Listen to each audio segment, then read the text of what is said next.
So, in today's Bible story, we're going to discover that sometimes healing will only take place when we're willing to believe and we're not afraid. So, this is what we're told in Mark 5:35 through 43.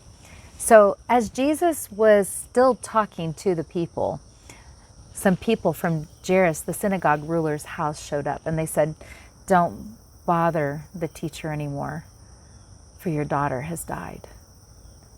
And Jesus turned and he looked at him and he said, "Do not be afraid, just believe." And he took Peter, James, and John with him, and they went to Jairus' house.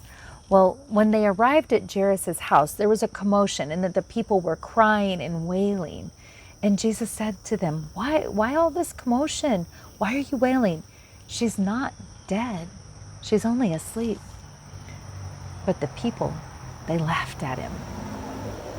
And so Jesus sent them off and only took the father and the mother and the disciples in with him to the young girl's room.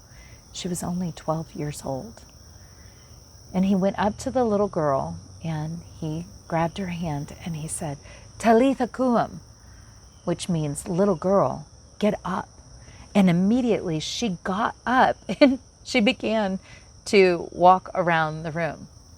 Well, Jesus asked them not to tell anyone and to give her something to eat, and they were all amazed.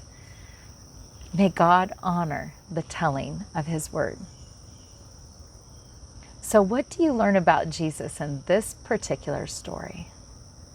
And what do you discover about how he heals?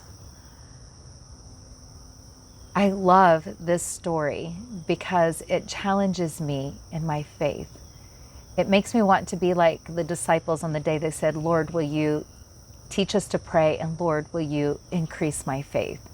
And this is one of those stories that can cause us to want to pray that.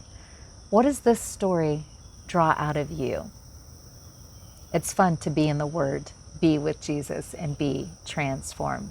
Shalom, y'all.